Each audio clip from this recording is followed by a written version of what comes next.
Madhava Kunja Bihari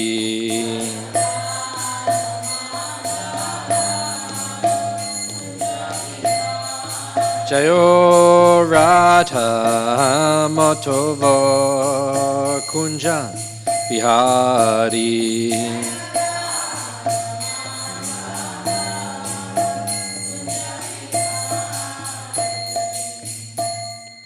Jayom Vishnupad Paramahamsa Paragraj Gacharya Ashtatrasata Shishimad His Divine Grace A.C. Bhaktivedanta Swami Srila Prabhupada Ki Nantakoti Vaishnava Vrinda Ki Grantaraj Srimad Bhagavatam Ki Go Premanandi. All glories the assembled devotees, all glories the assembled devotees, all glories the assembled devotees. All glories Sri Guru, Sri Gauranga.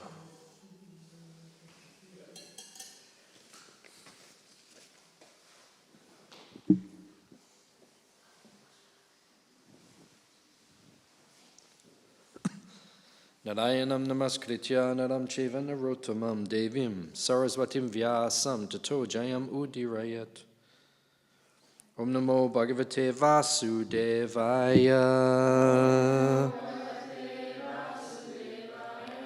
Om namo bhagavate vasudevaya. Om namo bhagavate vasudevaya.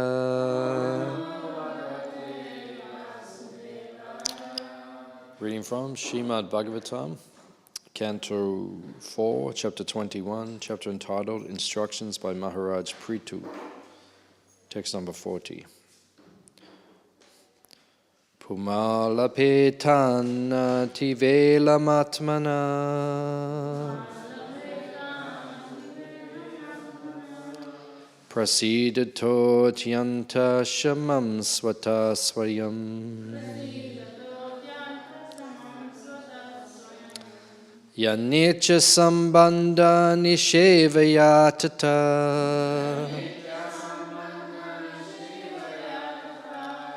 Padam kimatrasti mukham havir bhujam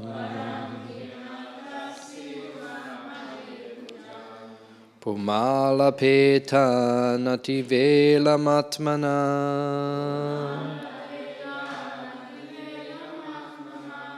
Prasidato tyanta shamam swata swayam Yanecha sambandha nishevayatata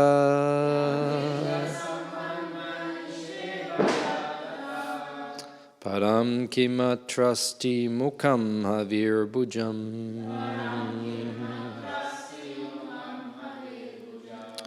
Pumalapeta nanidvelamatmana Prasidato tyanta shamam swata swayam Yanecha sambandha nishevayatata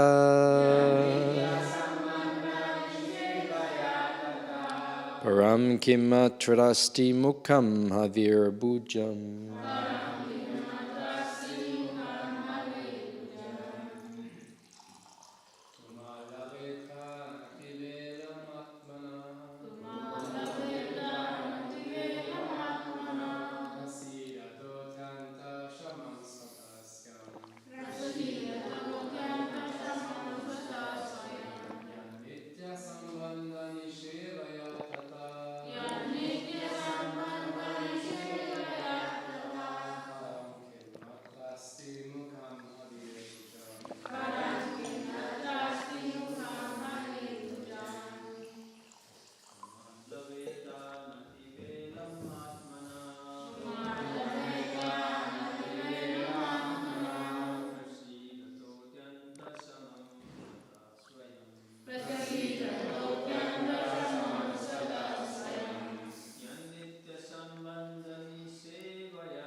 Puman, a person.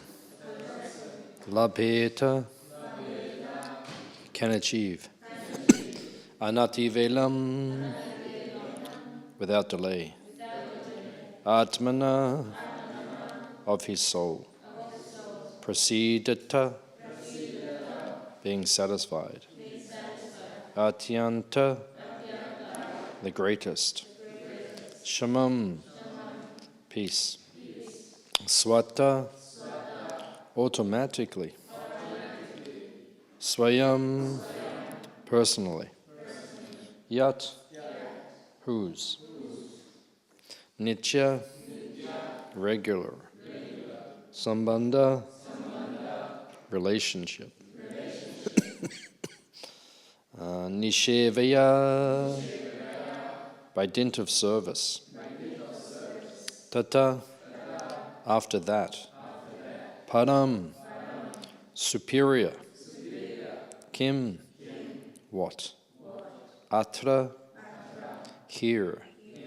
Asti, there is. Mukam, happiness. Havi, clarified butter. Bhujam, those who drink. Translation and purport by His Divine Grace, A.C. Bhaktivedanta Swami Srila Prabhupada.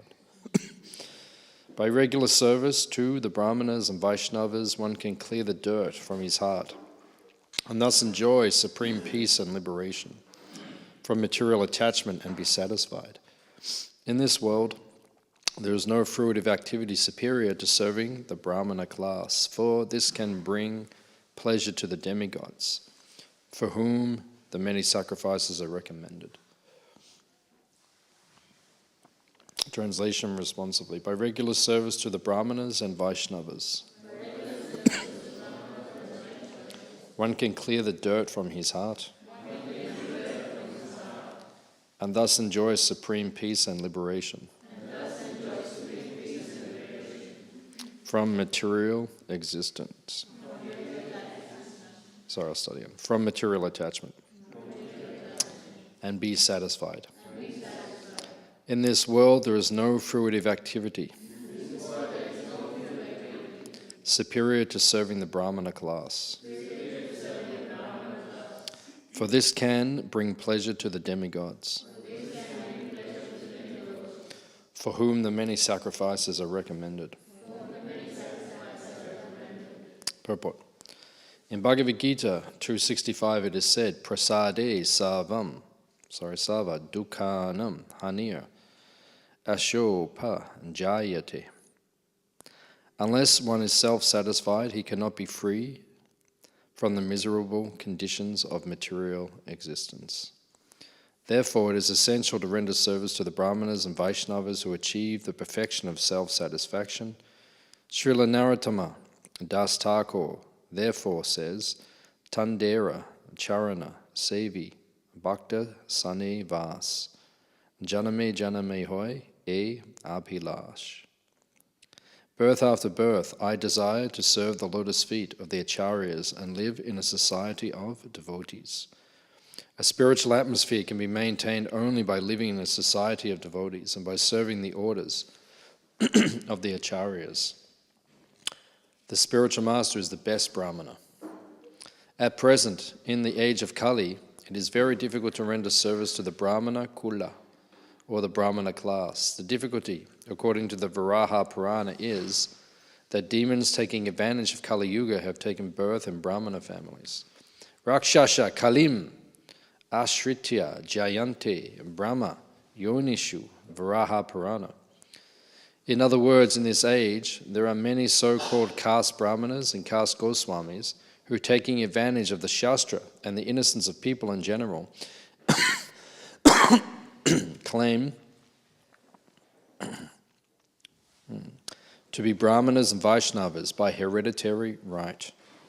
One will not derive any benefit by rendering service to such false Brahmana kulas. One must therefore take shelter of a bona fide spiritual master and his associates, and should also render service to them. For such activity will greatly help the neophyte in attaining full satisfaction. This has been very clearly explained by Srila Vishwanath Chakravarti Thakur in his explanation of the verse. Vyavasayatmika buddhi ekeha kuru nandana, Bhagavad Gita 2:41. By actually following the regulative principles of Bhakti Yoga as recommended by Srila Narottama Das Thakur, one can very quickly come to the transcendental platform of liberation. As explained in this verse, Atyanta Shamam. The particular use of the word Anati Velam, without delay, is very significant because simply by serving Brahmanas and Vaishnavas one can get liberation. There is no need to undergo severe penances and austerities. The vivid example of this is Narada Muni himself.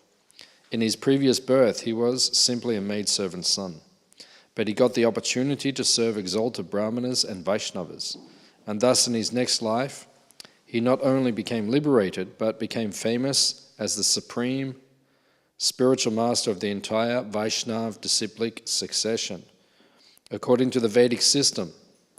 Therefore, it is customarily recommended that after performing a ritualistic ceremony, one should feed the Brahmanas.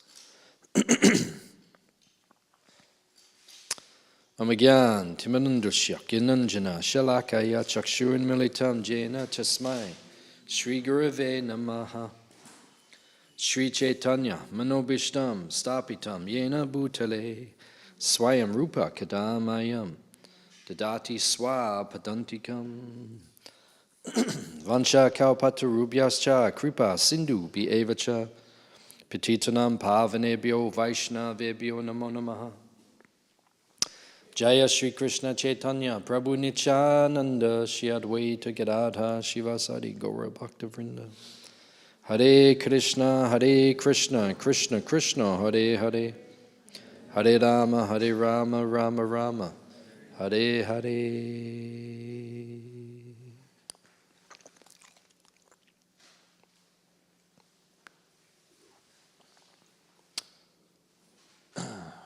So in the Chaitanya Bhagavat, have you read the Chaitanya Bhagavat? Chaitanya Charitamrita, have you read Chaitanya Charitamrita? These are two of the major biographies of Lord Chaitanya. So Prabhupada translated the Bhakti Rasamrita Sindhu, Nectar of Devotion. And he was translating the Srimad Bhagavatam. And in around about 1974, then some devotees said to Prabhupada while he was translating the Bhagavatam, and Bhagavatam is a huge work, it's 18,000 verses. Prabhupada was very busy managing ISKCON, constantly traveling, and at the same time while he was doing all of this, he was translating Bhagavatam. He would go to bed 10 o'clock, 10:30, get up at 12, 12:30, and then translate Bhagavatam. So in the middle of that, then some devotees said, can you please give us some literature about Lord Chaitanya? So Prabhupada was thinking, what should I translate? And he was undecided. Shall I translate Chaitanya Charitamrita or Chaitanya Bhagavat? And so then he was discussing with a few disciples. He said, what do you think? Chaitanya Charitamrita or Chaitanya Bhagavat? So then Achyutananda Prabhu, who was the sannyasi back then, he said Chaitanya Bhagavat. He'd been living in Bengal and studying and said Chaitanya Bhagavat.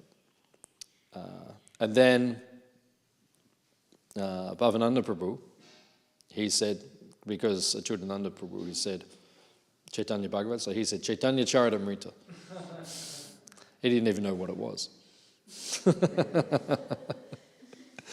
Prabhupada said, what shall I translate, Bhagavat or is it Chaitanya? And Prabhupada said, I will translate Chaitanya Charitamrita. So Prabhupada decided Chaitanya Charitamrita. But Chaitanya Bhagavat is also equally important. Now, they're both books about the life and pastimes of Chaitanya Mahaprabhu.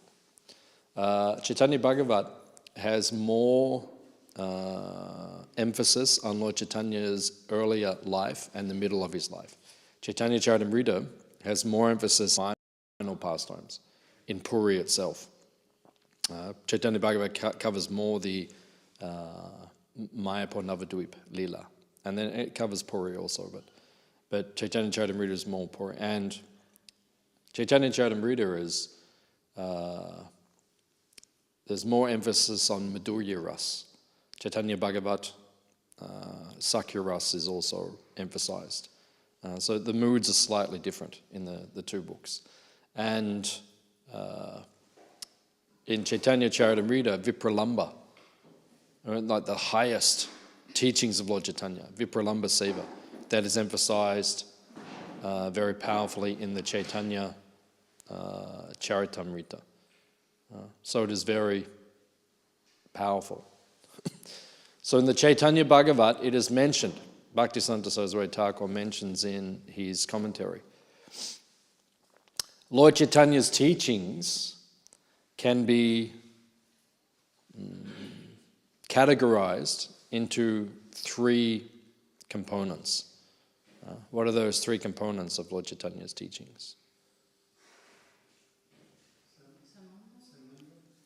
Yeah, Sambandha, Abhideya, Prajna, that's the Vedas itself. But specifically Lord Chaitanya's teachings, he gives three, you can summarize all of Lord Chaitanya's teachings in three areas. Do you remember? What is it? That's good. Yeah, very good. Yeah. Three things. He says, Namaruchi, Vaishnav Seva, and Jiva Daya. All of Lord Chaitanya's teachings can be summarized by these 3 points. Namaruchi. Devotees have to get a taste for chanting the holy name. If you don't get a taste for chanting the holy name, you will not remain a strong devotee. And you see, sometimes people leave Krishna consciousness, or they float off, they separate, or they don't come around as much. This can be, there's different reasons why devotees move away, but this can be because they don't have taste for chanting the holy name. Taste for chanting the holy name must be cultivated. You have to cultivate chanting. It's like anything. You become good at something. Like when I was a kid, I used to play soccer. So I was in the local soccer team. And I remember my coach, a long time ago, I was only like maybe 7, 8 years old, something like that. And, you know, we hear in English, we have one saying, practice makes perfect. So, you know, we were 7, 8-year-old kids and we're very enthusiastic, very fired up. So, you know, the coach is with us, he's talking to us. And he said, you know, you have to practice seriously. When we go to practice, when we go to training, you have to practice seriously. Because then on Saturday you play the match. If you don't practice seriously, you won't be good in the actual game. So then we were little kids. So we said, practice makes perfect. Because we thought we were very learned. It was a practice impressing the coach. And the coach said, no. He said, perfect practice makes perfect. I remember this my whole life. This is a lesson. And my coach was my guru. Now, if I can find him again, I'll thank him. I'll say thank you. But he taught me something. When you are practicing, you have to practice like you're actually playing the game. How will you become good at chanting if you don't chant seriously? Why do we chant 16 rounds a day? That's a big commitment, isn't it? That's a big commitment. That's like 2 hours of meditation a day. If you don't do that very well, how will you develop a taste for chanting? It doesn't happen automatically. It doesn't you just pick up the beats, Hare Krishna, Krishna Krishna, Hare Hare, Hare Ram, Hare Ram, Ram Ram, Hare Hare. Like sometimes you hear devotees chanting, it's not the Maha Mantra. You know, it's your mantra, whatever it is that you're chanting. It's not the Maha Mantra. Maha Mantra has 16 words. Right? Hare Krishna, Krishna Krishna, Hare Hare, Hare Ram, Ram Ram, Hare Hare, Hare Krishna. You know, it's a very distinct mantra. You hear devotees chanting sometimes, you know, missing words, chanting them twice. Hare Hare, Hare Hare, Krishna, Hare Hare, Hare Hare, Hare Hare. Sounds more like some Muslim. Sometimes it does. I hear devotees chant, I think, oh, which religion is this? Doesn't sound like the Maha Mantra. So if you don't chant properly, how will you get a taste for chanting? If you don't learn to chant properly, how will you get the taste? Now you have to put the effort into it. It's a meditation. It's called dhyana. Dhyana means meditation. Chapter 6 of Bhagavad Gita is called Dhyana Yoga. Right? It's a meditation. Right? You see, if you've ever been to a meditation class, or if you see meditation classes, you know, people are focused. You know, they're not like,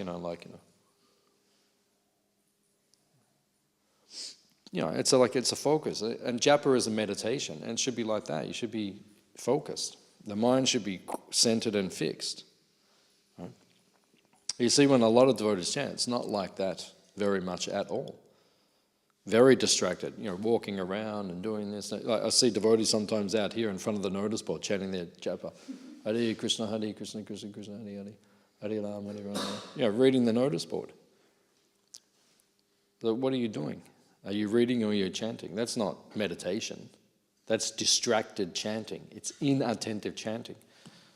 Every morning we say there are 10 offenses. And then after that we say, and it is also offense to be. Bhaktivinoda Thakur says, inattention is the cause of the other offenses. So if you're chanting inattentively, how will you get namaruchi? How will you get taste for chanting?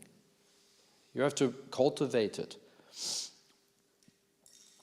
The Srimad Bhagavatam, canto 2, says, Harinam Anukirtanam. The process of becoming self-realized in Kali Yuga is Harinam Anukirtanam. What does Harinam Anukirtanam mean? Hari means Krishna, that's good. Nam means the name. So, okay, the process is to chant the holy name. Kirtan means glorification, chanting, right? So chanting the holy name, so that's the process. But then the word is given, Anukirtanam. So what does that mean? What is an Anukirtanam? What does that mean? Following in the footsteps of? Well, the acharyas. Yeah, it means following when you're chanting. You have to learn chanting. You have to learn everything in devotional service. That's why the very first item of bhakti is Guru Pad Ashraya. Guru Pad Ashraya means devotional service begins, the first of the 64 angas of bhakti, is that you must have a guru. In other words, everything we do, we learn.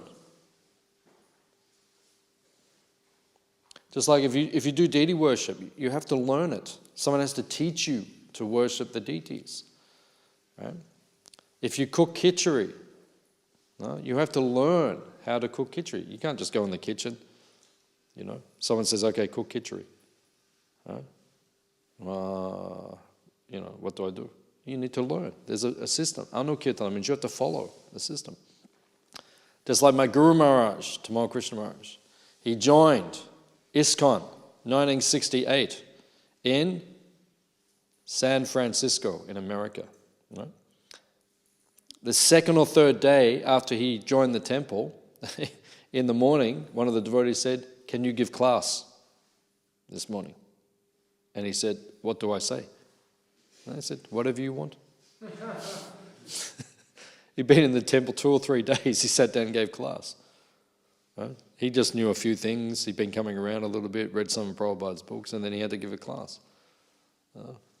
That's not a very good system. It's not a very good system. ISKCON's not like that now. But back then, that was the very beginning days. And he said back then, you know, because they didn't know very much. You know, it was like new. They needed training. Anukirtana means you have to follow. Someone has to teach you. Prabhupada was teaching everyone. Imagine Prabhupada's position. He was the only one who knew anything, and he had to teach everyone. Tamal Krishna Maharaj said, they had Jagannath, Balaram, Subhadra in the temple. No one knew anything in the beginning. In the very beginning, they carved Jagannath, Balaram, Subhadra in San Francisco, and they made a second set, and they sent them to New York. And when they arrived, they were in the boxes, and then Brahmananda Prabhu unpacked. And when he saw Jagannath, Balaram, Subhadra, he'd never seen deities before, he'd never seen Jagannath before. In America, the Native American Indians, they have totem poles. Right? It's like a pole and they carve all different things. So when he saw the deities, he thought they were meant to go on top of each other. That's what he thought. And he asked Prabhupada, and Prabhupada said, no. Not like this. Like this. No one knew. No one knew. If you don't have a guru, anu, kirtan, means you have to follow. Someone has to teach you everything. Everything devotional that we have to be taught.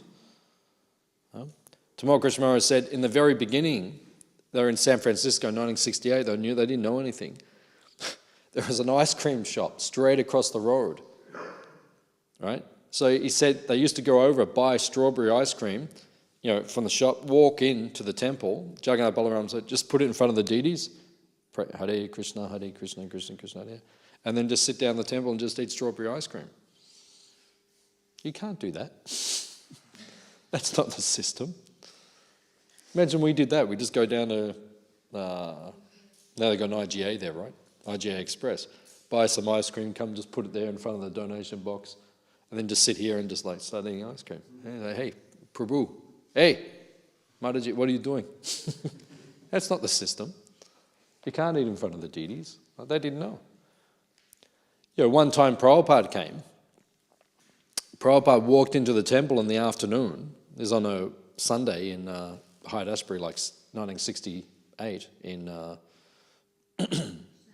San Francisco. Prabhupada walked in. Jagannath, Balaram, Subhadra were not there. The deities were gone. Prabhupada said, where are the deities? One devotee said, they took the deities to the park.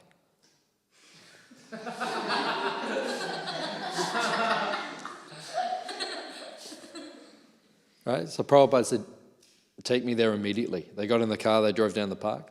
The devotees were there. They had picnic blanket, Jagannath, Balaram, Subhadra. Everyone was like you see those old kirtans in, what was that first park called? Tompkins Square Park. This Tompkins Square Park. And so they had the deities on the blanket, and some devotees were doing kirtan, and all the hippies were dancing around Jagannath, Balaram, Subhadra. Right? And Prabhupada said to the devotee, he said, do not do this again. He said, because you are new and you are sincere, then Krishna is, Krishna, there's not an offense. You did not know it. But Prabhupada said, do not do this again. You can't just take the deities and just, we're having a home program, so just take Jagannath, Balaram, Subhadra, just put them in. That's not the system. Anukirtana, you must learn. Everything we do in devotional service needs to be learnt, right? We have to learn to put on a dhoti. We have to learn to put on a sari. We don't know how to do. Jagatarini Mataji said the first time she ever put a sari on, she put it around twice. Wrapped it around twice because she didn't know what to do. Never put one on before, so she was like a mummy. And then she had to walk 5 kilometers, and she was walking down the street like that. How did the Matajis learn how to put on a sari in the beginning of ISKCON? Prabhupada had to show them. Prabhupada had to get a sari and put it on and show, this is how you put on a sari. Anukirtana means you need to learn from an acharya. That's how we learn. So why is the holy name different? You have to learn how to chant. Right? If you want to chant and get a taste for chanting, you have to find devotees who have a taste for chanting and chant in their association. Right? And then you'll get a taste for chanting. Right? Otherwise, you won't learn how to chant. Because you see, many devotees don't chant very good japa, I've seen. You see them chanting, very distracted, very inattentive. falling asleep, all these things. That's not good chanting. You won't get ruchi, you won't get nam ruchi, you won't get a taste for chanting the holy name. You have to learn it. You have to find devotees who are chanting very nicely and chant. Right? And ask for instruction. Prabhu, how do I chant more deeply? Just like every year for many, many years, I go to Japa retreat, holy name retreat, with Sachinandan Swami, Burujan Prabhu, Mother Jagatarini. So for many years I go with their advanced devotees, right? And chant with them, then learn how to chant. Otherwise, how do I know how to chant? What's my qualification? Right? The only adhikar that we receive is when you receive the association of advanced devotees, by their association, then you learn the system. Devotees have to understand these things. There are many things you have to learn in devotional service, and you only learn when you have gurus. Right? Anyone who teaches you something is a guru. Just like my soccer coach. I haven't seen him for 40 years. He's my guru. My whole life I remember. Practice doesn't make perfect. Perfect practice makes perfect. Right? He told me that 40 years ago.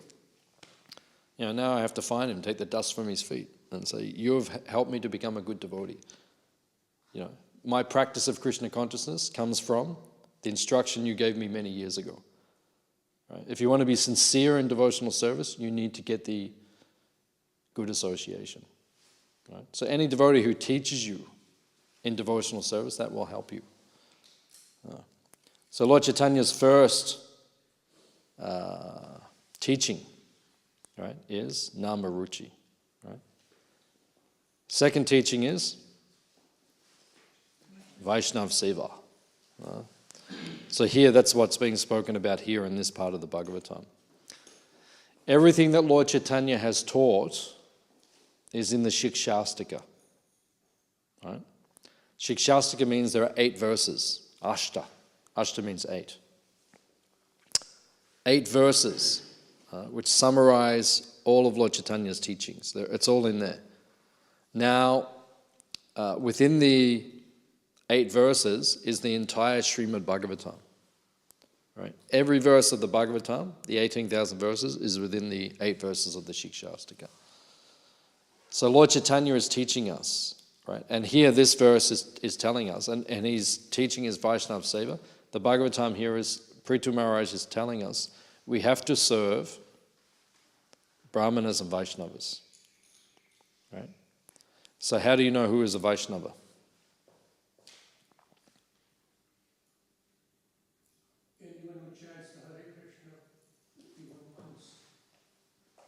Yeah, that's you could say the most liberal understanding. Yeah, you could say that, most liberal understanding. How do we know who is a Vaishnava? Who is a devotee? Everybody who chants Hare Krishna and just by seeing him, other people also start chanting Hare Krishna. Yeah, but that's the definition of a Uttama Bhakta. Uttama, that's the highest devotee. Do people just chant Hare Krishna when they see you? Yeah, once in a while. Once in a while. But there's some devotees, when you see them, everyone just starts chanting. Like His Holiness Jaipataka Swami. Right? As soon as you see everyone just starts chanting, Kirtan just manifests. Prabhupada. These kind of devotees. Then when devotees there, Kirtan just manifests. That doesn't happen all the time with us. So how do we understand who's a devotee? Right? A Vaishnava. Right? Vaishnava means someone who is dedicating their lives to serving Krishna. Right? They are Vaishnava. Right? Just like in 1968, devotees were walking with Prabhupada, in the very beginning of ISKCON. And I think Tamal Krishna Maharaj, he said to Prabhupada, he said, how many pure devotees are there on the planet? And Prabhupada said, how many devotees are there in ISKCON? Back then there was about 80 devotees in ISKCON. So Prabhupada was considering that anyone who is within ISKCON, who is a practicing member and a practicing devotee, they are a pure devotee. And Prabhupada gave the example, just like a mango, the mango is ripe or the mango is unripe. Still it is valuable. When it's ripe, it's very satisfying. Prabhupada's favorite fruit was the mango. Prabhupada is very fond of mangoes.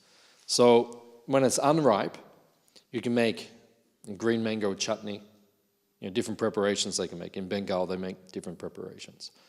So Prabhupada said it is valuable. So whether someone is a pure devotee or we're on the path of pure devotional service, Prabhupada said we are Vaishnava, devotee. Actually, technically, we're Vaishnava Abbas. Abbas means shadow. Not really a devotee. We're like a shadow of a devotee. A shadow looks like you, but it's not really you. So when we're practicing, we're not pure devotees, but we're practicing, so that when we're considered. So, Vaishnav Seva, you have to serve devotees. If someone accepts Krishna is the Supreme Personality of Godhead, you have to serve that person. So then Rupa Goswami says, how do you serve them? In the Nectar of Instruction, the Upadeshamrita. How do you serve devotees? We don't serve every devotee the same. If someone is less advanced than us, how do we serve them? What does Rupa Goswami say? If someone is not as advanced as us, right, how do we serve them? Huh? We give them mercy. Yeah. How do we give them mercy? Yeah, you give them instruction. Instruction. You instruct them. You guide them. That is kripa. That is mercy. Do like this, don't do like this, don't do like this. Right? That's how you serve. But you have to serve. If someone is not as advanced as you, if someone has not been practicing as long as you, if they're not as educated or cultured or devoted as you, then you have to instruct them and assist them. That's your seva to them. If you see someone is not doing something properly, you have to instruct them. Devotees don't like doing this. Someone's not doing something properly, they don't say anything. That's not your position is, if you notice that, you have to tell them. Excuse me, you have to do this properly. And if they won't listen to you because they won't accept your authority, because everyone has authority problems in Kali Yuga in this age, then get someone who can instruct them. and they have to be instructed. Right? So you need guidance. Right? That's Vaishnav Seva, that's serving the devotees. Right? And if someone's on the same level of you, right? If someone's like equally advanced, more or less, no one's exactly the same, but like equally advanced, then you make friends, right? You have to know who's more advanced than you, who's less advanced, and who's the same. Otherwise, you don't associate properly. You have to know these things, right? Who's more, who's less, who's the same. Because you treat the three differently. You can't go up to someone who's more advanced than you and just put your arms around them and say, hey, how you doing? It doesn't make sense. Now you go to, Bhanu Swami, you just put, Maharaj, how you doing? How you been? Maharaj just be like, excuse me? Who are you? You have to learn the etiquette. It's called sadachar. Sadachar means etiquette, right? How to associate. Then you make advancement. Otherwise, you don't make advancement. If you can't work out how to associate with everyone properly according to their level of it, you don't make advancement in Krishna consciousness. So, if someone's on the same level, you make friends with them, right? And you ask them, Prabhu, please give me your realizations, right? Inquire confidentially. Ask them to reveal their mind and reveal your mind to them. And then if someone is more advanced, how do you serve them? Yeah, you learn from them and you render menial service, right? You bring them some water, or you bring them the garland, or you serve them prasadam. When the more advanced devotees come, you serve them. Do menial service. And you inquire submissively. Please tell me your realizations. Please instruct me. Right? That is the correct mood. So that is Vaishnav Seva. That is service. You're serving the senior devotees by inquiring from them and by rendering menial service. Right? Equals, then you make friendship. Those who are less advanced, you give them guidance. That's the system. And you have to know who's who. Right? If you don't know who's more advanced than you and who's less advanced and who's the same, you can't advance in Krishna consciousness nicely. So you have to learn these things. This is called Vaishnav Seva. So this is what Prithu Maharaj is speaking of here in this verse. So there's Vaishnav Seva, Nama Ruchi, and what was the other one? Jivadoya. Jivadoya means?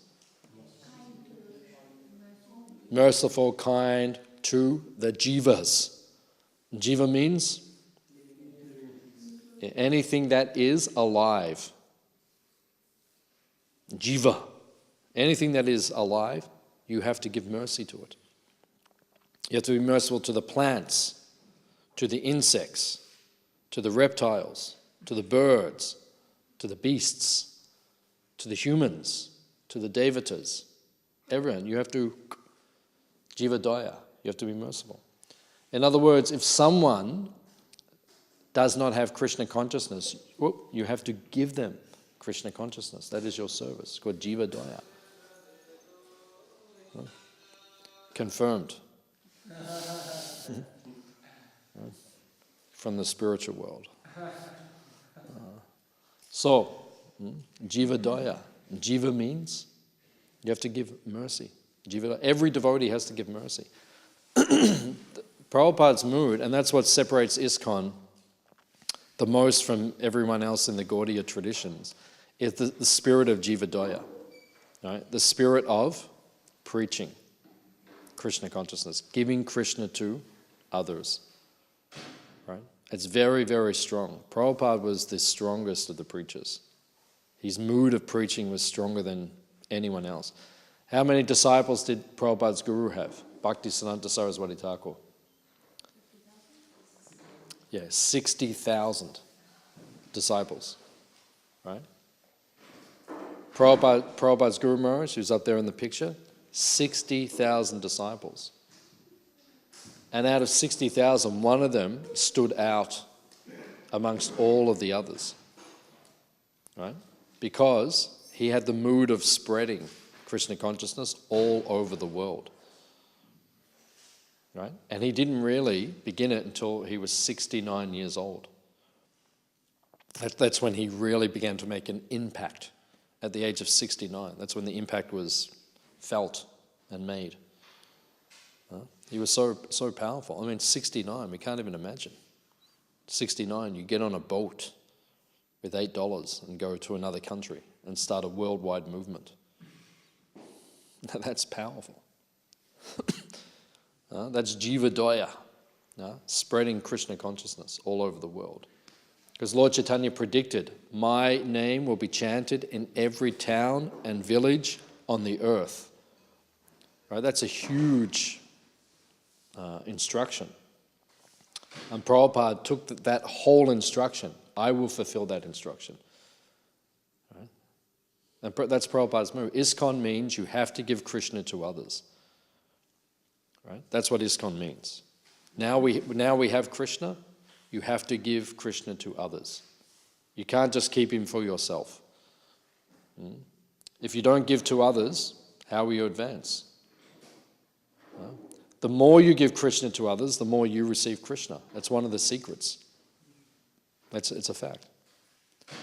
Devotees who have the most realizations are the devotees who give Krishna the most to others. That's the mood. It's called Goshtyanandi. Goshtyanandi means we preach, we give to others. So these three are the essence of Lord Chaitanya's teachings. What were they? If you just do these three, you'll become successful in your Krishna consciousness. Develop a taste for chanting, the Hare Krishna Maha Mantra. Right? Serve Vaishnavas, devotees. And give mercy to the conditioned souls. Then you'll go back home, back to Godhead. Live with Krishna eternally in Goloka Vrindavan. Hare Krishna. Any questions or comments? What we discussed? Yeah. Regarding chanting for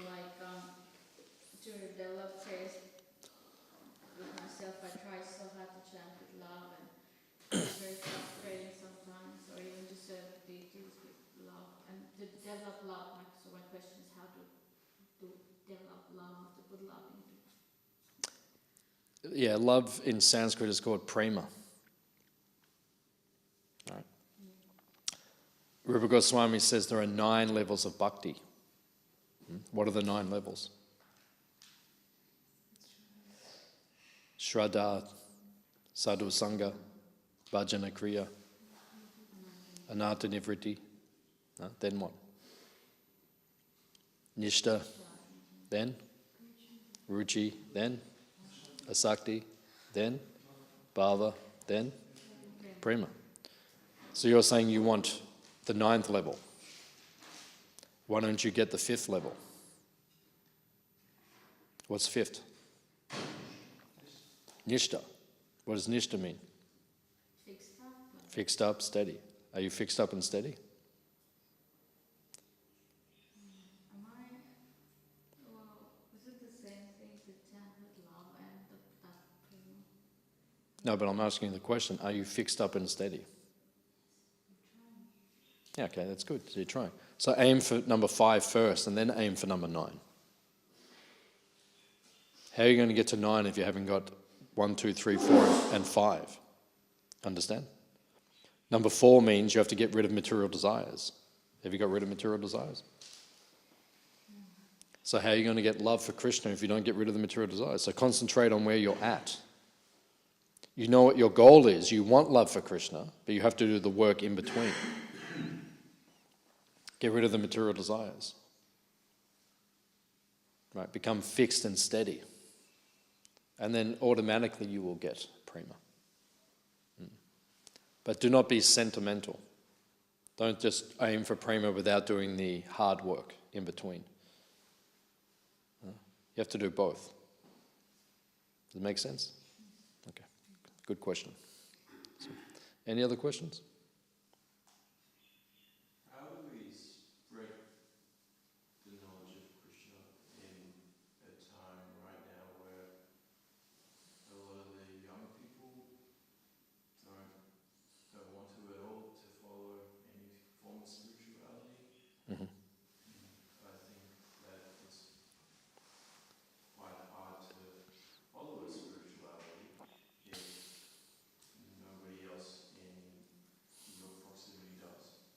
And then that makes it even harder to spread the knowledge of Krishna. And then even to in yourself the knowledge of Krishna if you're the only one and you're alone in that type of area. Mm. So how do you spread that knowledge when Mm. people don't want it? Mm. Where do you live? Sorry? Where do you live? I live like in the city, but I go to school in Elwood. In Elwood? Okay. So, for those who don't want the knowledge of Krishna, they don't want to come and listen to a conversation like this, like a lecture about Krishna himself, then you give them prasadam. You know what prasadam is? Yeah, the food. Yeah, the food is offered to Krishna. So if you give that to them, because anyone can take that, so even if that will purify their brain, and then one day, after they take a lot of it, one day they'll go, so who's Krishna anyway? It actually takes place. So in the beginning, if they don't want it, then you just give that. And the other thing you give is the holy name. You see the Hare Krishnas chanting around the city. So the people don't want it. They don't want to come to a lecture or anything. So we go out and we give Krishna's name. And by hearing that name, right, and then later on, they walk away and they say to a friend, I saw the Hare Krishnas today. So by chanting the name of Krishna, it purifies the consciousness. So these two things, prasadam and like that. And then when they become more purified, then you give them the books. But they have to develop some inclination. So that's how you do in the beginning. And then, as you said, that if you're struggling to do it alone, you're not alone. Are you alone right now? So you hang out with us. Then you're not alone. That's the system. The system is sadhu sangha. right? To make advancement, you have to associate with those who are also on the path, right? Because if you stay in Melbourne by yourself in your apartment or whatever, then yeah, okay, you're by yourself. But then if you come here, then suddenly you're with those who are on the path, and it's easy. It's not a struggle. Yeah, I'm not finding it a struggle right now. Hands up if you're finding it a struggle right now to remember Krishna. Okay. There's always one person in the crowd who's... But how can it be difficult? I mean, how could it be any easier? You're sitting in Krishna's temple, you're sitting in front of Krishna, you're with Krishna's devotees, and you're hearing talk about Krishna. All the artwork is related to Krishna. You know, it's like how easier can it get? If you can't do it here now, then you can't do it. You know, go and jump off the bridge at Flinders Street, and you know, go and jump into the Yarra River and float away. But otherwise, you know, it's easy. This is easy. But you have to, if you do it by yourself, yeah, it's difficult. But if you do it with others, it's easy. You know, because if you're struggling, they'll pick you up. They'll say, come on. I think it's a good thing that I came here then. Yeah, I'm glad that you came here. Welcome. This is your home. Please come again. Yeah. Very nice. Too nice. What is your question? Can you share your realization of how to do good chanting? How to do good chanting means you have to be focused. It means when you get up in the morning, the first thing is chant early in the morning. Because if it's like it's 8:30 now, if you haven't started your rounds, your chanting by now, it's going to be a lot more difficult. Hands up if you've finished your rounds already. How many you've already chanted 16 rounds? 1, 2, 3. Okay, very good. Right, that's the way to do it. Prabhupada actually said one time. He said, if you can Mangalati, you know Mangalati. Mangalati begins at 4:30 in the morning. Prabhupada said, if you can have your rounds finished by Mangalati, you can stay brahmachari your whole life. Means you never have to get married. You'll just be so connected to Krishna. You'll be so happy that. So I mean, that's, you know, we don't expect everyone to do that, but by 7 in the morning, if you have most of your chanting done, or all of your chanting done, then it'll be much easier to practice Krishna consciousness. So rise early, and when you do your chanting, don't do anything else, just chanting. And focus, and listen to the holy name, Hare Krishna, Hare Krishna. Prabhupada said when you're chanting, Radha and Krishna are dancing on your tongue. So meditate on the sound vibration. Right? And you can think of Krishna's pastimes, or you can meditate on the pictures while you're chanting. That's why this is such a nice place to chant in here, in this. Is that okay? Anything else? I have one more question. So to develop a good taste of chanting, we need to chant more. I mean, chant. When it goes again, vice versa. To chant, we need to have a taste as well. So it's like. It's not just chanting more, but it's chanting properly. Yeah, so chanting properly. Yeah, chant properly, right? And then you can start chanting more. What's the use of chanting more if you're not chanting properly? So chant properly, learn to chant properly, chant nicely, and then you can gradually increase and do more chanting also. Make sense? So would you recommend to have, say, 4 rounds done properly than doing 8 rounds, or is that? I recommend doing 16 rounds properly. Okay? People like me will say. Yeah, people like you. I'm talking to you. Do 16 rounds properly. Don't worry about 4 rounds. What does it mean, 4 rounds properly? Oh, I'll do 4 rounds properly. Okay, that's done. Now I'll do 4 bad rounds. It doesn't make sense, does it? Does it make sense? Okay, so build up. Right? Everyone can chant 1 round. Okay? Stop being distracted. Hey, no side conversations. This is Bhagavatam class. Bhagavatam class means you listen. Okay. So chant 1 round properly. right? And then once you've done that, then chant 2 rounds properly. Then 4, then 8, then 16. But the point is that you should build up to 16 properly. Whatever you do, that's your choice, right? But if you get to 16, do it properly. If you do 1, do it properly. Cover your mouth when you want. So, when you are chanting, do it properly, right? And then gradually build up. Make sense? Okay. Good. Yeah. The question is, when you chant, you're chanting 4, 5 rounds very attentively, then you're chanting 2, 3 rounds, you feel that it's not that attentively, then you stop and start, then you can chant attentively, see?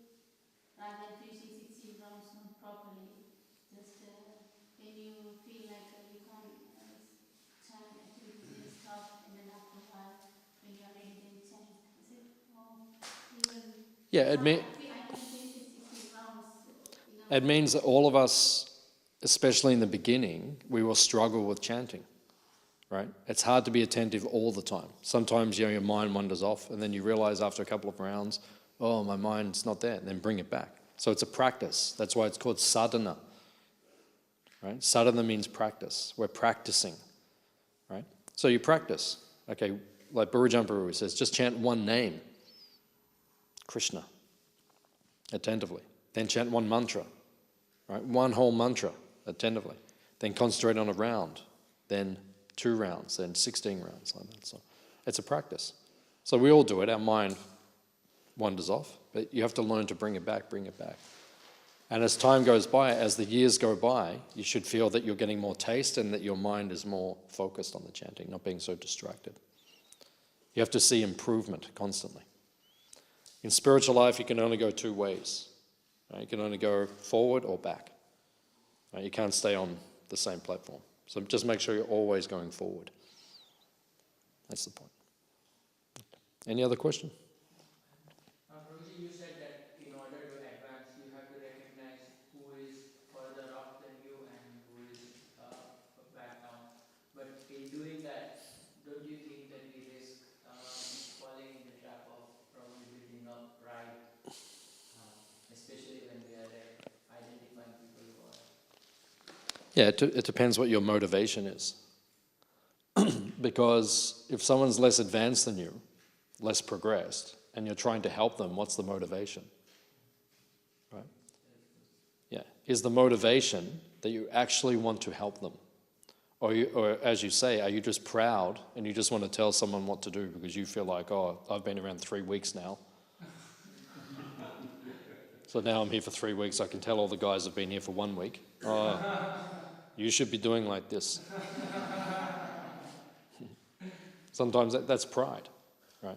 But when you actually want to help, you see, okay, they're not doing things properly. You want to help them do things properly to please Krishna, and that's your motivation, then that's proper. So in the beginning, yeah, we're all proud in the beginning, but we have to gradually, that should not be, that pride will not sustain you in devotional service long term. What sustains you in devotional service long term is when you develop genuine compassion to help others. Genuine compassion. You actually want people to lift up. You want them to become good devotees. You want to teach them how to serve Krishna nicely. And that's your motivation. Right? So when you come from that place, then it's not pride.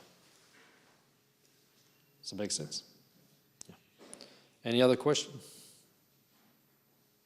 We are talking about proper chanting, and it's observed that particularly in the Kirtan, all the 3 words in Hare Krishna are mispronounced, like Hare is pronounced as Hare, Krishna is pronounced as Krishna, Ram is pronounced as Ramo, Rama. This is all improper chanting, particularly in the Kirtan, and everybody is repeating that, following Anukirtan, bad Anukirtan. So how do we improve on this?